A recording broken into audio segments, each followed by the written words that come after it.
भरतपुर राजस्थान के जंगली इलाके के पास बसा एक छोटा सा आदिवासी गांव, जहां मृत्यु का घनघोर तांडव हो रहा था।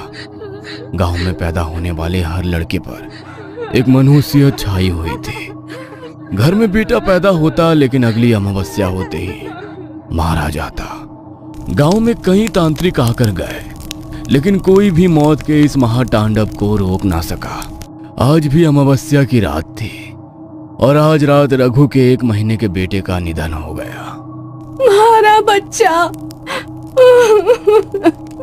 मारा बच्चा। मीना का रो रो कर बुरा हाल था, लेकिन सिर्फ वही नहीं, पूरे गांव में सभी शोक में डूबे हुए थे, क्योंकि पिछले 1 महीने में होने वाली ये तीसरी मौत थी। रघु ने अपना दिल कठोर करके अपने 1 महीने के बेटे को एक सफेद कपड़े में लपेटा और गांव के सब आदमियों ने मिलकर शमशान घाट जाकर उसे वहां दफना दिया। पहले मेरा बेटा, फिर राजू का बेटा, और आज ऐसा लगता है जैसे हर अमावस्या को कोई उनकी बलि लेकर जा रहा है। लेकिन कौन? आखिर कब तक चलता रहेगा ये सब? इतने तांत्रिकों को बुलाया, लेकिन कोई कुछ नहीं कर रहा है। इससे पहले कि कोई आगे कुछ बोलता, पीछे से उन्हें किसी की आवाज सुनाई दी। एक तांत्रिक काले रंग के वस्त्र धारण किए, लंबी काली दाढ़ी और हाथ में कमंडल लिए हुए था। उसने गांव वालों की ओर देखा और क्षण के लिए वो मौन हो गया, और फिर अगले ही पल बोला, लौट आई है वो, और सब उसकी रक्त की प्यास बुझा रहे हैं तुम्हारे कुल दीपक। अगर तुम्हें उसके श्राप से छुटकारा नहीं मिला तो एक एक करके तुम सबके घर के कुल दीपक बुझ जाएंगे। अभी भी समय है, संभाल लो सब कुछ, वरना पछतावे के सिवा तुम्हारे साथ कुछ नहीं आएगा। इस गांव की आने वाली पुश्तें मौत का ऐसा तांडव देखेंगी कि पूरे गांव में किसी के घर कोई शोक मनाने वाला भी ना रहेगा। ये आप क्या बोल रहे हैं बाबा? और आपको इन सब बातों के बारे में कैसे पता चला? मैं सब जानता हूँ, और ये भी जानता हूँ कि ये सब क्यों हो रहा है। अपनी तंत्र विद्या से वो सब देख सकता हूँ जो तुम्हारी आंखें और बुद्धि नहीं देख समझ सकती। 1 सदी पहले इस गांव में एक औरत रहती थी। कहने को तो वो औरत थी, लेकिन सीरत से डायन थी। वह कई बार गर्भ से हुई और उसने हर बार एक बेटे को जन्म दिया, लेकिन जन्म के 3 दिन के भीतर ही उसके सारे बेटे मर जाते थे। तब उसने तंत्र मंत्र की विद्या सीखी। वो जब 7वीं बार गर्भ से हुई तो उसने अपने ही होने वाली संतान को दीर्घायु बनाने के लिए गांव के बाकी नवजात बच्चों की बलि देनी शुरू कर दी। वो 8 बच्चों की बलियां दे चुकी थी। उसे 21 बलियां पूरी करनी थी, लेकिन उससे पहले ही गांव वालों को उसका काला सच पता चल गया और उन्होंने उसकी झोपड़ी में आग लगा दी। वो उस आग में झुलस कर मर गई, लेकिन गांव वालों को यह श्राप देकर गई कि 1 सदी के बाद वो फिर लौटेगी और गांव के किसी भी घर का कुल दीपक जिंदा नहीं रहने देगी। वो अपना वंश आगे बढ़ाती, इससे पहले ही गांव वालों के द्वारा जलाकर मारी गई, इसलिए वो किसी और के घर का वंश भी आगे नहीं बढ़ने देगी। ये आप क्या कह रहे हैं बाबा? ऐसे तो पूरे गांव का विनाश हो जाएगा। जब किसी का वंश ही आगे नहीं बढ़ेगा तो धीरे धीरे करके पूरा गांव खत्म हो जाएगा। जब आप हमें इतना सब कुछ बता सकते हैं तो इसका समाधान भी कर सकते हैं। कुछ भी करके हमें श्राप से मुक्ति दिलाइए, हमारे वंश को खत्म होने से रोक लीजिए। यह समस्या जितनी जटिल है, इसका समाधान भी उतना ही मुश्किल है। उसके मुंह से उसका शिकार छीनना है तो उसे रक्त के बदले रक्त देना होगा, बलि के बदले बलि। उसके श्राप से तुम सबको तभी मुक्ति मिल सकती है जब उसे हम स्वयं अपनी इच्छा से बलि चढ़ाएं, वो भी पूरी 21, लेकिन किसी जानवर की नहीं, बल्कि अपनी संतानों की। क्या हम आपसे अपनी संतानों का जीवन बचाने का समाधान पूछ रहे हैं और आप हमें इस दलदल में और गहरा धकेल रहे हो? यहाँ पहले ही गांव के इतने बच्चों की जान जा चुकी है और आप कह रहे हो कि हमें अपनी मर्जी से उन्हें अपने संतानों की 21 बेटों की बलि और चढ़ानी होगी। हम अपने हाथों से उसे अपने बेटों की बलि नहीं चढ़ा सकते। ऐसा सोच भी कैसे सकते हैं आप? मैंने ऐसा नहीं कहा मूर्ख। बेटों को बचाना है, इसलिए उसे बलि बेटों की नहीं दी जाएगी, बल्कि उसकी दी जाएगी जिसका तुम्हारे वंश से कोई लेना देना नहीं, जो तुम्हारे वंश को आगे नहीं बढ़ाएंगी। छोरे की सलामती के लिए छोरी की बलि देनी होगी। जिस दिन गांव से 21 लड़कियों की बलि पूरी हो जाएगी, गांव पर से ये श्राप खुद ब खुद हट जाएगा। इसका यही एक समाधान है। क्या अपने हाथों से अपनी बेटियों की बलि देनी होगी? नहीं नहीं, वो तो सिर्फ उन लड़कों की ही बलि लेके गई है जो नवजात थे। हमारा नवजात बेटा तो खत्म हो गया, तो मैं किसे बचाने के खातिर अपनी बेटी की बलि दूं? हमारे परिवार ने तो अब उससे कोई खतरा ना है। नहीं, चाहे नवजात हो या उससे बड़ा हो, वो किसी को ना छोड़ेगी। अगर बेटों को बचाना है तो किसी को तो बलि पर चढ़ना पड़ेगा ना। फैसला तुम्हारा है। मैं इसी शमशान में साधना के लिए बैठा हूं। जब निर्णय कर लो तो आ जाना, वरना ये सिलसिला कभी नहीं थमेगा। लेकिन हाँ, जो भी निर्णय लेना है अगली अमावस्या से पहले लेना होगा, क्योंकि अगर अगली अमावस्या को उसे लड़की की बलि नहीं मिली तो वो फिर से एक छोरे को ले जाएगी। तांत्रिक बाबा ने शमशान के एक कोने में अपना आसन लगाया और अपनी साधना करने के लिए बैठ गए। उन्होंने गांव वालों को जो बोला वो उस बात को समझ नहीं पा रहे थे कि बेटों को बचाने के लिए बेटियों को बलि पर चढ़ाना होगा, और उसका फैसला भी उन्हें अगली अमावस्या से पहले ही लेना था। सब अपने अपने घर आ गए थे, लेकिन अगली कई रातें यही बात सोच सोच कर किसी को नींद नहीं आ रही थी। एक तो पहले ही गांव में बेटियों से किसी को ज्यादा मोह ना था, ऊपर से जब उन्हें पता चला कि गांव के छोरों के जीवन की डोर इन छोरियों के जीवन से बंधी है, तब से तो वहां के माहौल में और भी नफरत भर गई थी। सालों साल देवी माँ के लिए निर्जला उपवास किए, तब जाकर 5 छोरियों पर एक छोरा जना था। उस पर भी उस डायन की नजर पड़ गई। अरे उसे अपनी भूख मिटाने के लिए किसी की बलि ही चाहिए थी, तो इन 6 में से किसी एक को ले जाती। महारा लाडे सर क्यों छीन कर ले गई मुझसे? आज तेरा बच्चा लेकर गई है, कल को किसी और का जाएगा। एक एक करके पूरा गांव शमशान में बदल जाएगा। लेकिन ना, हम ये ना होने देंगे। अमावस्या से एक दिन पहले गांव के सभी आदमी चौक में इकट्ठे हुए ताकि एक फैसला ले सकें। अगर तुम सबने अपना फैसला कर लिया है तो बता दो, क्योंकि अगर आज फैसला नहीं लिया तो कल अमावस्या की रात को फिर से किसी के घर का कुल दीपक बुझ जाएगा, और आने वाली हर अमावस्या को ये सिलसिला इसी तरह दोहराया जाएगा। ऐसे तो ये सिलसिला थमने से रहा। इससे तो अच्छा यही है कि हम अपनी बेटियों को बलि चढ़ा दें। वैसे भी बेटियां हमारा वंश आगे नहीं बढ़ा सकती, और हर घर के वंश को मिटने देने से अच्छा है कि हम 21 बेटियों की बलि चढ़ा दें। आखिर कहीं तो ये सिलसिला रुकवाना ही पड़ेगा ना। हाँ, मेरा भी यही मानना है। अपने बेटों को बचाने के लिए उन्होंने ये निर्णय लिया कि वो अपनी बेटियों की बलि चढ़ाएंगे। रात गहराई, सब लोग मिलकर शमशान की तरफ गए, जहां तांत्रिक बाबा अपनी साधना में लीन थे। गांव वालों के कदम जैसे ही शमशान में पड़े, तांत्रिक बाबा को उनके आने का अंदेशा हो गया। उन्होंने हाथ जोड़कर अपना जाप रोक दिया और गांव के लोगों को इशारा करके अपने पास बुलाया। ले लिया निर्णय? हाँ बाबा, हम तैयार हैं। अपने बेटों को बचाने के लिए हम उसे अपनी बेटियों की बलि चढ़ाएंगे। तो फिर ठीक है, कल रात अमावस्या है, तो कल गांव की एक लड़की को लेकर इसी शमशान में आ जाना। लेकिन हाँ, एक बात का ध्यान रखना, बलि उसी लड़की की स्वीकार होगी जो अपनी किशोरावस्था में होगी। नवजात या छोटी बच्चियों की बलियों को वो स्वीकार नहीं करेगी। अगली रात हुई। गांव के एक आदमी बिरजू के घर कुछ दिन पहले ही बेटे ने जन्म लिया था। उसकी बेटी इसी महीने 13 साल की हुई थी। गली की बाकी बच्चियों के साथ वो आंगन में खेल रही थी। तभी बिरजू ने उसे आवाज लगाई। गंगा, जरा बात सुन मेरी। हाँ बोलो बापू, क्या हुआ? चाय पीनी है? मैं अभी बना के लाती हूँ। ना, मने बाहर का एक काम है, तू भी हमारे साथ चल। पर बापू, माँ ने अपनी सहेलियों के साथ खेलना है। हमारा कहीं जाने का मन ना है। आप अकेले चले जाओ ना। अरे थोड़ी देर में वापस आ जाएंगे, चल चल वापस आके खेल लियो। बिरजू ने अपनी बेटी को बातों में बहलाया और उस मासूम सी जान ने अपने पिता पर भरोसा कर लिया।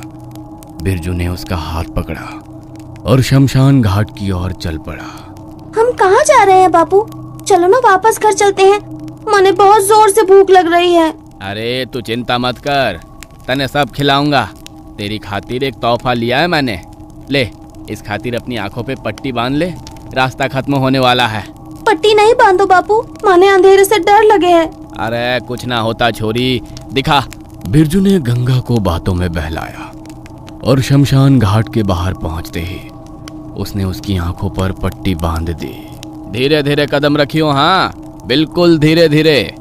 अपने पिता पर भरोसा करके उनका हाथ पकड़कर गंगा ने धीरे धीरे कदम आगे बढ़ाए। बिरजू ने उसे तांत्रिक बाबा के सामने जल रहे यज्ञ कुंड के पास बैठा दिया, जहां तंत्र मंत्र की सामग्री के साथ एक धारदार हथियार भी रखा था। एक बार को तो बिरजू का भी दिल वो धारदार चाकू देखकर दहल उठा, लेकिन अगले ही पल उसने सोचा, ना, तांत्रिक बाबा ने बोला था कि बेटी की बलि मुझे अपनी स्वेच्छा से देनी होगी। मुझे अपने मन को कठोर करना होगा, वरना छोरों की जान भी चली जाएगी और उस डायन को संतोष भी ना मिलेगा और वो फिर खा जाएगी हमारे गांव के छोरों को। बापू हम कहाँ आ गए? मैं अपनी आँखों से पट्टी निकाल दूं क्या? ना छोरी, अभी ना, बस थोड़ी देर और रुक जा। तांत्रिक बाबा ने वो धारदार चाकू उठाया और बिरजू की सहमति के लिए उसकी तरफ इशारा किया। बिरजू ने हाँ में गर्दन हिलाई और उसी वक्त तांत्रिक बाबा ने यज्ञ कुंड में गंगा को बलि चढ़ा दिया। बिरजू के कपड़ों पर अपनी ही बेटी की खून की छींटें थी। उसकी बेटी की कटी हुई खोपड़ी यज्ञ कुंड में जल रही थी और उसका कटा हुआ धड़ उसके पैरों के सामने गिरा हुआ तड़प रहा था। लेकिन उसकी आंखों में इस बात का दुख नहीं था कि उसने अपनी आंखों के सामने अपनी बेटी को बलि पर चढ़ा दिया है, बल्कि उसकी आंखों में एक अलग ही चमक थी। अब मेरे बेटे को कुछ नहीं होगा ना बाबा? नहीं, अब तेरा बेटा सुरक्षित है, तो अब निश्चिंत हो जा। बिरजू बहुत खुश था कि अब उसके बेटे को कुछ नहीं होगा। वो खिलखिलाता हुआ अपने घर आया। दे दी बलि छोरी की, अब अपने बेटे को कुछ ना होएगा, अब हमारा वंश ना मिटेगा। चलो अच्छा है, कल हवन करा देंगे छोरी के नाम का। मन को छोटा ना करो, वो बड़ी बहन थी छोरों की, उसका फर्ज था उसकी रक्षा करना। अमावस्या की रात को गंगा की बलि देने के बाद उस रात गांव में किसी लड़के की जान नहीं गई, तो सब मान गए कि तांत्रिक बाबा ने उन्हें बिल्कुल सही उपाय बताया है। अब अगली अमावस्या आने वाली थी। गांव में जिसके घर में भी उनकी बेटी किशोरावस्था में थी, वो सभी एक एक करके हर अमावस्या को अपनी बेटी को बलि चढ़ाने के लिए तांत्रिक बाबा के पास लेकर जा रहे थे। एक के बाद एक करके 18 लड़कियों को वो लोग बलि पर चढ़ा चुके थे। बाकी थी अब बस 3। बस कुछ दिन और, बस कुछ दिन और ये खूनी खेल चलेगा, उसके बाद मैं मुक्त हो जाऊंगा, मुक्त हो जाऊंगा हमेशा हमेशा के लिए। क्या रुक जाएगा ये खूनी खेल, या ऐसे ही एक एक करके गांव की लड़कियों की बलि चढ़ती रहेगी? आखिर कौन है वो डायन, और ये तांत्रिक डायन के बारे में इतने विश्वास के साथ कैसे सब कुछ जानता है? सारे सवालों के जवाब जानने के लिए हमारे साथ कहानी के अगले भाग में बने रहिए।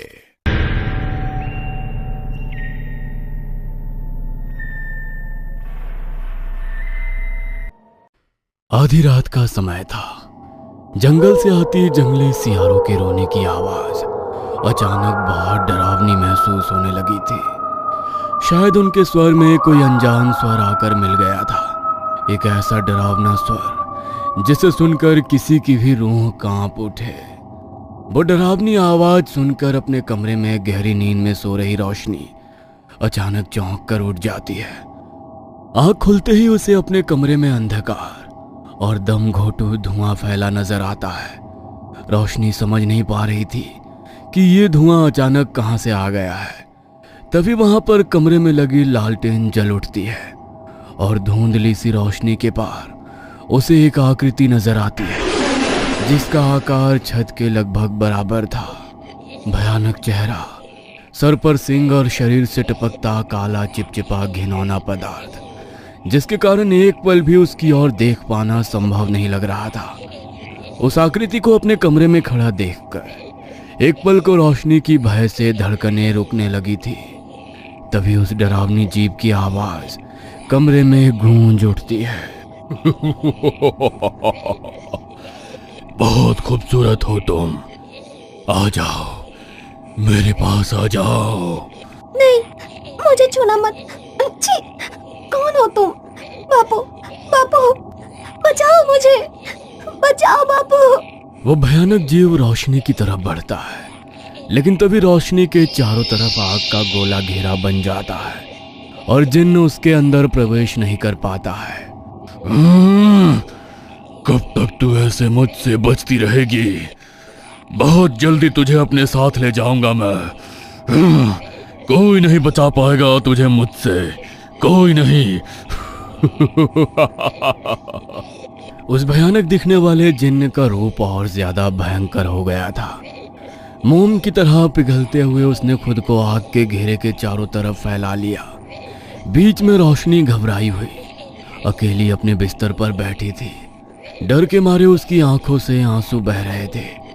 धीरे धीरे उसके चारों तरफ जल रही वो आग जो उसकी रक्षा कर रही थी धीरे धीरे कर बुझने लगी और वो जिन्न रोशनी के बहुत पास आने लगा। लेकिन जैसे ही उसने रोशनी को छूने की कोशिश की, वहां आग का एक भयंकर धमाका होता है और रोशनी की नींद टूट जाती है। ये सपना था, लेकिन ऐसा लग रहा है जैसे वो जो भी कुछ था बिल्कुल सच था। डर के मारे उसका पूरा शरीर पसीने से भीग गया था और सांसें तेज हो गई थी। तभी उसने देखा कि उसके कमरे की लालटेन सच में जली हुई है और एक धुआं धीरे धीरे कर उसके कमरे से गायब हो रहा है। मुझे नहीं लगता कि ये बस एक सपना था, पता नहीं क्यों, लेकिन बहुत घबराहट हो रही है आज मुझे। बापू भी कमरे में नहीं है। बापू, बापू कहाँ हो आप? घर में रोशनी के बापू का एक कमरा था जहां पर वो अपनी पूजा पाठ किया करते थे। बापू जरूर अपने कमरे में पूजा पाठ कर रहे होंगे, मैं वहीं जाकर देखती हूँ। रोशनी उठकर उनके कमरे की तरफ जाती है, लेकिन दरवाजा हल्का बंद था तो उसे कमरे के बाहर से बापू दिखाई नहीं देते। तो वो सीधी कमरे के अंदर चली जाती है। बापू तो यहाँ पर भी नहीं है। इतनी रात को अचानक मुझे बताए बिना कहाँ चले गए? खाली कमरे में अपने पिता को ना पाकर रोशनी अब और भी ज्यादा परेशान नजर आ रही थी। तभी रोशनी के पिता का शिष्य, जो हमेशा उसके पिता के साथ उनके घर में ही रहता था, कमरे के अंदर आ गया। अरे तुम यहाँ क्या कर रही हो? गुरुजी ने मना किया था ना तुम्हें इस कमरे में आने को। मैं थोड़ी देर के लिए पानी पीने क्या गया, तुम अंदर आ गई। हाँ, मैं जानती हूँ कि बापू ने मुझे इस कमरे में आने के लिए मना किया है, लेकिन मैंने बहुत बुरा सपना देखा। ऐसा लग रहा है कि कुछ बहुत बुरा होने वाला है। मुझे बताओ बापू कहाँ पर हैं? अभी वो घर पर नहीं है, तुम जाओ और जाकर सो जाओ। जाओ। नहीं, तुम मुझे बताओ बापू कहाँ हैं? वो किसी मुसीबत में है ना? देखो, अगर तुमने मुझे नहीं बताया ना तो मैं खुद उन्हें ढूंढने के लिए घर से बाहर चली जाऊंगी। नहीं, वो बाहर नहीं है। तो फिर कहाँ है?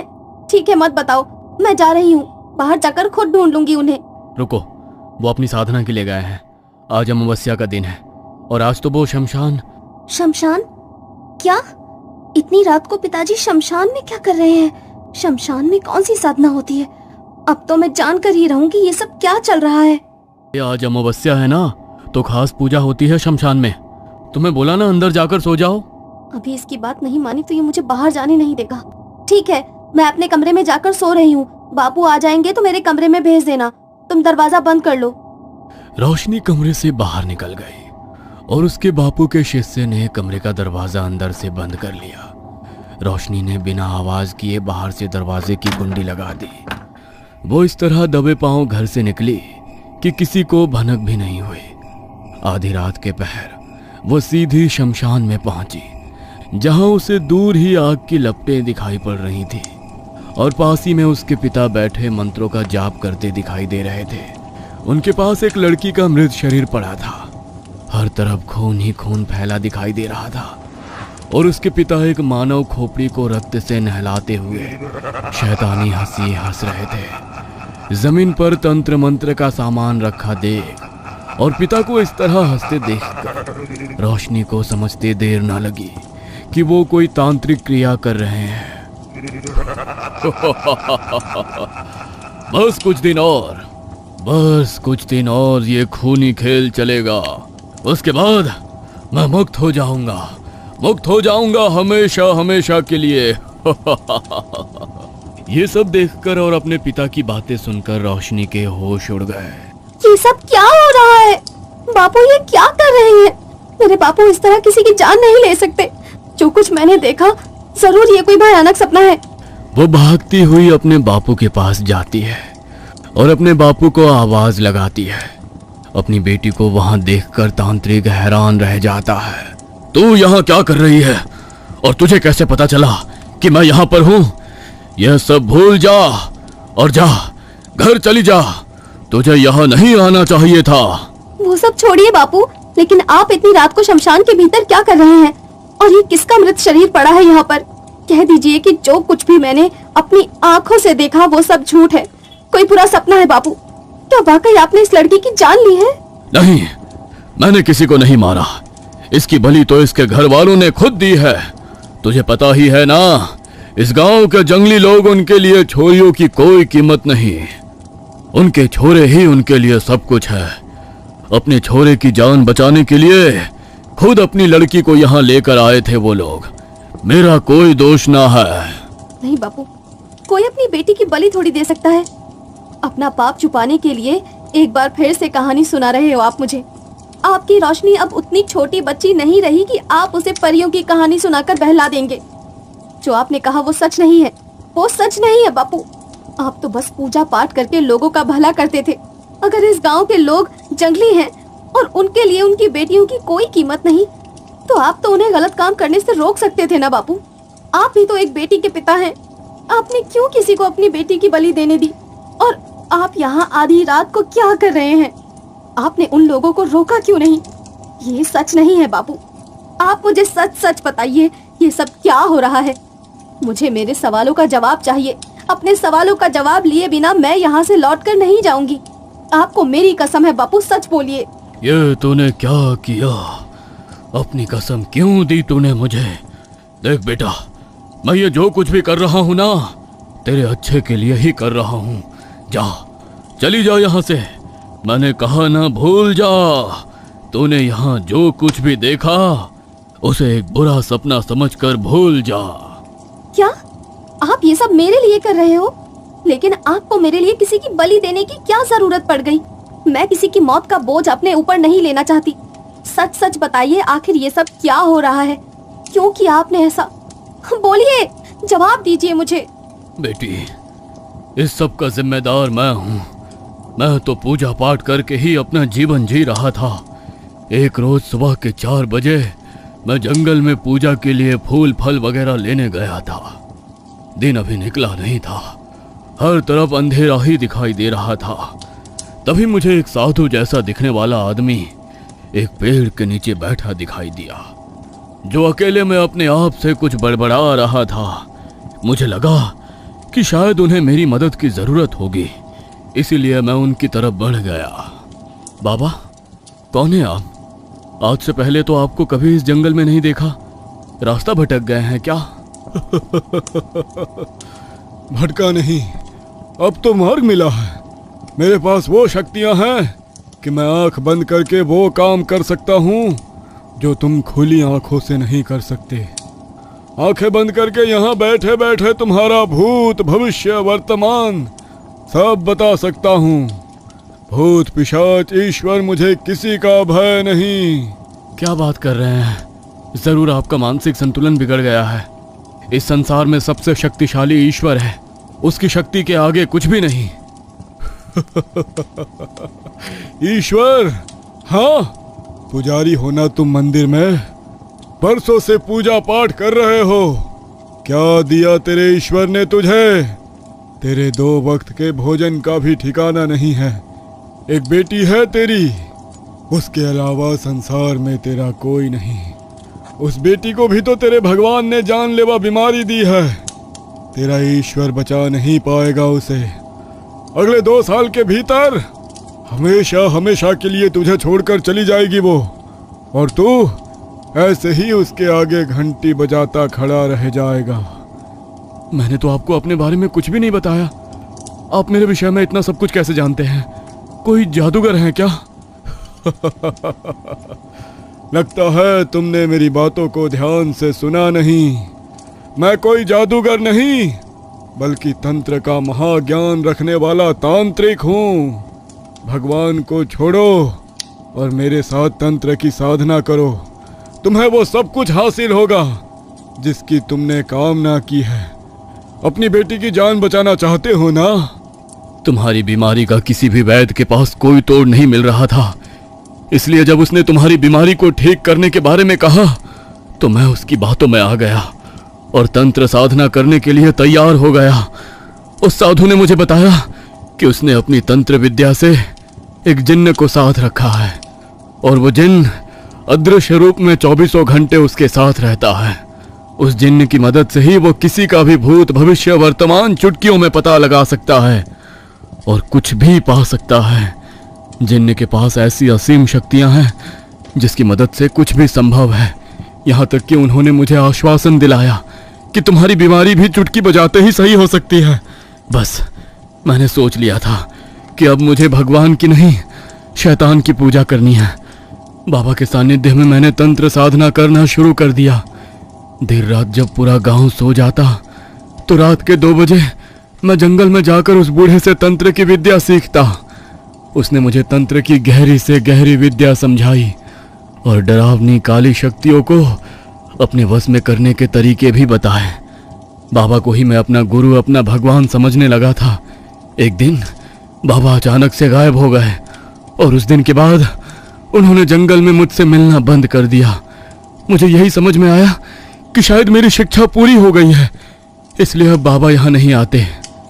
रोशनी के पिता को जंगल में मिला वो बूढ़ा आदमी कौन था? आखिर किस चक्र में फंसा है वो? क्या तंत्र विद्या सिखा रहा वो बूढ़ा वाकई में रोशनी के पिता की मदद करना चाहता है, या उसकी मंशा कुछ और है? बिना कुछ कहे, बिना कुछ बताए अचानक से उसका गायब हो जाना, क्या इन सब के पीछे भी कोई गहरा राज है? ऐसे ही अनेक सवालों के जवाब जानने के लिए आपको कहानी का अगला भाग देखना होगा, इसलिए जुड़े रहिए हमारे साथ कहानी के अगले भाग में।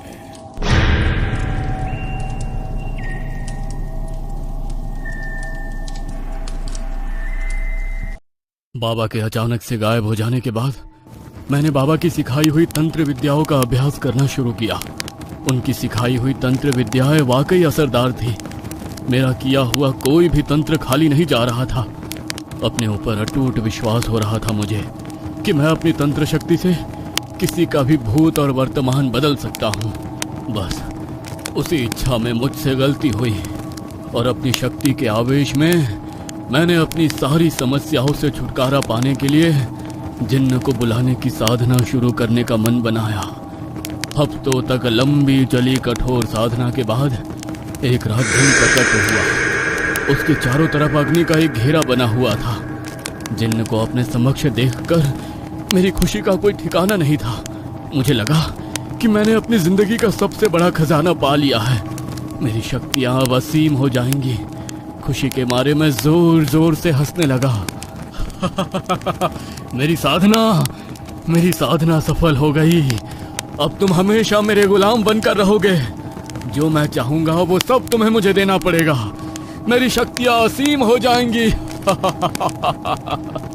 मूर्ख तांत्रिक, तेरा खिलौना नहीं हूं मैं कोई भूत प्रेत नहीं हूं जो तेरा गुलाम बनकर रहूंगा। जिन्न हूं मैं। तूने मेरी साधना की और तू यह भी नहीं जानता कि जिन्न को साधने के बाद उसे खुश कैसे किया जाता है। जिस बूढ़े तांत्रिक ने तुझे तंत्र की विद्या दी है उसने कोई एहसान नहीं किया तुझ पर। अपने स्वार्थ के अधीन होकर उसने मुझे मेरे लोक से बुला तो लिया, किंतु अब मुझे प्रसन्न रख पाने का साहस नहीं बचा था उसके अंदर। वो जानता था कि अब भी अगर मेरी मांग पूरी ना हुई तो मैं उसकी जान लेकर उसे समाप्त कर दूंगा। इसलिए उसने अब मुझे तुम्हें सौंपने का मन बनाया। और फिर वो रोज जंगल में आकर तुम्हें तंत्र विद्या सिखाने लगा ताकि तू भी अपनी समस्या के समाधान के लिए मुझे आने का न्योता दे और उसकी जान बच सके। अब मुझे खुश करने की जिम्मेदारी तेरी है।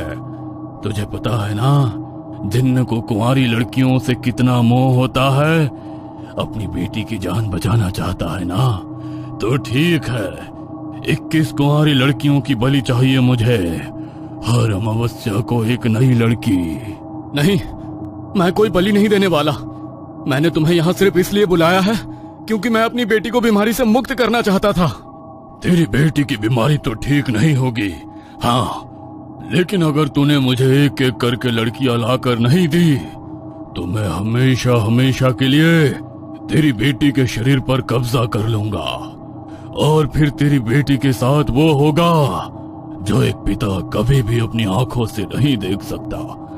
क्या मतलब है तुम्हारा? तेरे पास सोचने का समय नहीं है।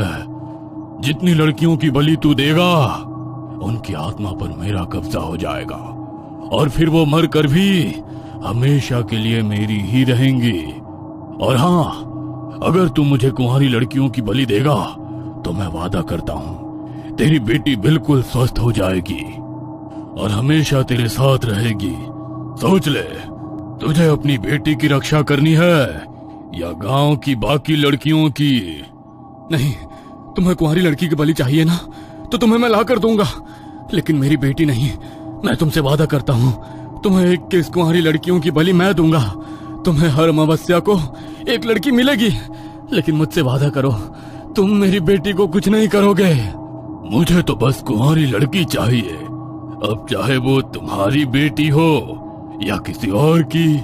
लेकिन हाँ, अगर अपने वादे से मुकरे तो वो तुम्हारी बेटी की आखिरी रात होगी और मैं जानता हूँ तुम ऐसा नहीं चाहोगे, इसलिए जो वादा किया है वो हर हाल में पूरा करना। तांत्रिक को चेतावनी देकर जिन्न वहां से ओझल हो गया, लेकिन तांत्रिक अब डर चुका था क्योंकि वो जानता था कि अगर उसने जिन्न को कुंवारी लड़कियों की बलि नहीं चढ़ाई तो वो उसकी बेटी को ही अपना शिकार बना लेगा। कुंवारी लड़कियों की बलि देने के लिए कुछ करना होगा। कहां से लेकर आऊंगा मैं इतनी सारी कुंवारी लड़कियां? गांव के लोगों के मन में डर फैलाना होगा और उसी डर का फायदा उठाना होगा मुझे। अगर ये सब सच है तो गांव में डायन की कहानी और उन बच्चों की मौत, वो सब क्या था बापू? वो सब मैंने ही किया था बेटी। मैंने ही अपने काले जादू से जान ली थी उन सब की, और गांव वालों को मुझ पर यकीन हो इसलिए डायन की झूठी कहानी बताई ताकि अपने बेटों को बचाने के लिए वो अपनी बेटियों की बलि चढ़ाने के लिए अपनी इच्छा से तैयार हो जाएं। मैंने कभी सपने में भी नहीं सोचा था बापू कि आप ऐसा करोगे। जन्म और मृत्यु पर किसी का जोर चलता है क्या? मैं ईश्वर से जितनी जिंदगी लिखवा कर लाई थी उतना ही तो जीवन मिलेगा ना मुझे। आपने विधि के विधान को बदलने की कोशिश की और उसके लिए इतनी मासूम बच्चियों को बलि पर चढ़ा दिया। जिस तरह आपने अपनी बेटी के बारे में सोचा उस तरह कभी उन सब बेटियों के बारे में भी सोचा होता? नहीं, आप मेरे बापू हो ही नहीं सकते, नहीं हो सकते। उन बच्चियों की मौत के जिम्मेदार जितने उनके खुद के माँ बाप हैं, उससे कई गुना ज्यादा आप भी हैं। ये गांव, ये समाज बेटियों के जीने लायक है ही नहीं। अरे कैसे माँ बाप है वो जो अपने बेटे की जान बचाने के लिए अपनी बेटियों को कुर्बान करने को तैयार हो गए? क्या एक बेटी के अंदर जीवन नहीं होता? क्या वो माता पिता का अंश नहीं होती? क्या एक बेटा ही सब कुछ है? शर्म आती है मुझे आप सबके ऊपर। ऐसे समाज में जीने से तो अच्छा है मर ही जाऊं। मुझे माफ कर दे बेटी, लेकिन मैंने जो कुछ किया तेरी खातिर किया, वरना मैं कभी किसी की बलि नहीं चढ़ाता। एक बार मुझे माफ कर दे, बस 3 अमावस की रात और है, बस 3 बलि और देनी है मुझे, उसके बाद सब ठीक हो जाएगा। उसके बाद ना तुझे और कोई खतरा होगा, ना मुझे किसी की बलि देनी पड़ेगी। छी बापू, अभी भी आप यही सोच रहे हैं? अभी भी उन 3 मासूमों की जान लेना चाहते हैं आप? नहीं, मैं ऐसा नहीं होने दूंगी। मेरी वजह से पहले ही इतनी छोरियां अपनी जान खो चुकी हैं, लेकिन सब कुछ जानने के बाद मैं और 3 मासूमों के खून का पाप अपने ऊपर नहीं लेना चाहती। उनकी मौत की जिम्मेदार नहीं बनना चाहती मैं। मेरी वजह से उनकी जान जाए, इससे अच्छा तो मैं खुद ही अपनी जान ले लेती हूँ। ये क्या बोल रही है तू बेटी? नहीं, तू ऐसा कुछ नहीं करेगी, कुछ नहीं करेगी तू ऐसा। रोशनी ने यज्ञ कुंड के पास पड़ा धारदार चाकू उठाया, जिससे उसके बापू ने गांव की लड़कियों की बलि दी थी। अभी भी उस पर खून लगा हुआ था। चाकू छोड़ दे बेटी, चाकू छोड़ दे। मैं जा रही हूँ बापू, लेकिन अगर आप मुझसे प्यार करते हो ना, तो वचन दो मुझे कि इसके बाद किसी की जान नहीं जाएगी। अगर मेरे जाने के बाद एक और जान चली गई ना, तो मेरी ये आत्मा कभी मुक्त नहीं हो पाएगी। नहीं बेटी, नहीं। रोशनी ने रोते हुए अपनी गर्दन पर चाकू रखा और खुद को खत्म कर लिया। तांत्रिक के सामने उसकी बेटी ने अपने हाथों से खुद की जान ली, लेकिन वो कुछ नहीं कर पाया। वो बौखलाया। अपनी बेटी के जाने के बाद उसे एहसास हुआ कि उसने कितनी मासूम बच्ची को अपने कारण मौत के घाट उतार दिया है। ये तूने क्या किया मेरी बच्ची? तेरे लिए मैंने सब किया, इतनी बलियां तेरे लिए दी, और तू ही मुझे छोड़कर चली गई। लेकिन तूने जो कहा है, अब तेरा बापू वही करेगा। तू चाहती है ना कि तेरा बापू उन लड़कियों की जान बचाए, तो अब मैं किसी की जान नहीं जाने दूंगा। मैं तुझसे वादा करता हूँ। तांत्रिक की आंखों के सामने उसकी बेटी का मृत शरीर पड़ा था। वो उसे हाथों में भरकर बिलख बिलख कर रो रहा था, इस आस में कि शायद वो वापस आ जाए। लेकिन वो अब बहुत दूर जा चुकी थी। मगर जो काम वो अपने बापू को सौंप कर गई थी, अब वो उसे करना था। अपनी बेटी के जाने के दुख में वो पूरी रात शमशान में ही बैठा रहा। सुबह हुई तो उसने अपनी बेटी की चिता को अग्नि दी। पास की नदी पर स्नान करके वो सीधा गांव पहुंचा। गांव वाले भी उसे इतनी सुबह गांव में देखकर हैरान हो गए। बाबा, आप इतनी सुबह सुबह गांव में? क्या हुआ? सब ठीक तो है ना? कल रात की बलि स्वीकार तो हुई ना? कुछ गलती तो नहीं हो गई? मेरे छोरे को तो कुछ ना होगा?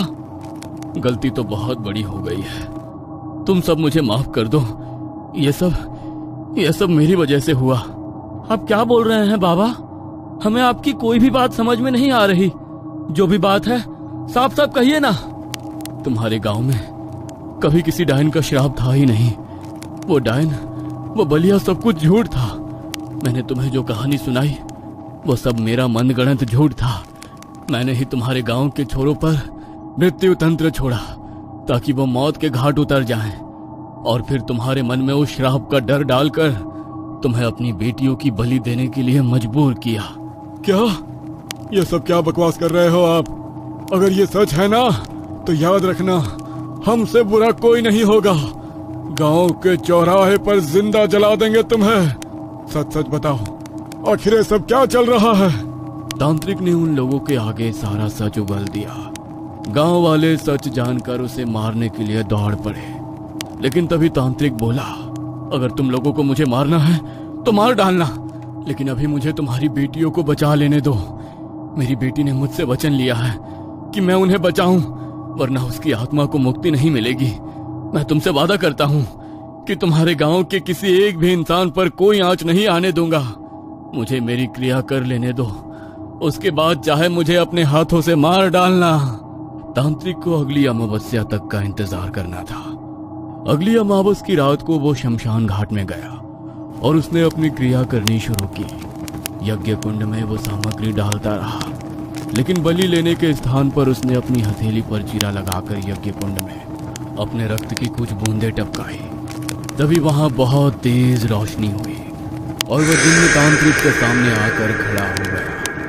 वह बहुत गुस्से में था, उसकी आंखों में खून उतरा हुआ था। वह तांत्रिक की ओर बढ़ा। बलि कहाँ है मेरी? तूने तो मुझसे वादा किया था ना कि हर अमावस को मुझे बलि देता रहेगा। बलि कहाँ पर है? कुंवारी लड़की की बलि चाहिए मुझे। नहीं, पहले ही बहुत बड़ा पाप कर चुका हूं मैं। आगे तुझे और बलि देकर और पाप नहीं कर सकता। नहीं चाहिए मुझे तुझसे कुछ भी। चला जा यहाँ से। मेरी बेटी इस दुनिया से जा चुकी है, अब मुझे कोई डर नहीं है। तू मेरे जाल में फंस चुका है, मैं ऐसे नहीं जाने वाला। तुझे अब मुझसे कुछ नहीं चाहिए, वो तेरी मर्जी है। लेकिन अगर मुझे बलि नहीं मिली तो मैं तुझे ले जाऊंगा। मैं तो वैसे भी खत्म हो चुका हूं, लेकिन तेरा खात्मा करना बहुत जरूरी है। अगर तुझे खत्म नहीं किया तो तू और बच्चियों की जिंदगी भी खराब करेगा। तांत्रिक ने कुछ मंत्रों को बोलना शुरू किया जो उर्दू भाषा के थे। उसने जैसे ही मंत्रों का उच्चारण करना शुरू किया, जिन्न बहुत ज्यादा गुस्से में आ गया। वो तांत्रिक की तरफ उसे खत्म करने के लिए बढ़ा, लेकिन कोई शक्ति थी जो उसे तांत्रिक तक पहुंचने नहीं दे रही थी। तांत्रिक ने जिन्न की ओर देखा।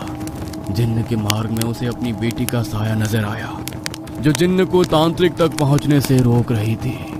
तांत्रिक की आंखों में आंसू बड़बड़ाने लगे। अपनी बेटी को अपनी रक्षा में खड़े देख तांत्रिक का मनोबल और बढ़ गया था। मंत्रों को पढ़ते हुए तांत्रिक के शरीर की सारी ताकत खत्म होती जा रही थी। उसका शरीर मानो बेहद कमजोर होता जा रहा था।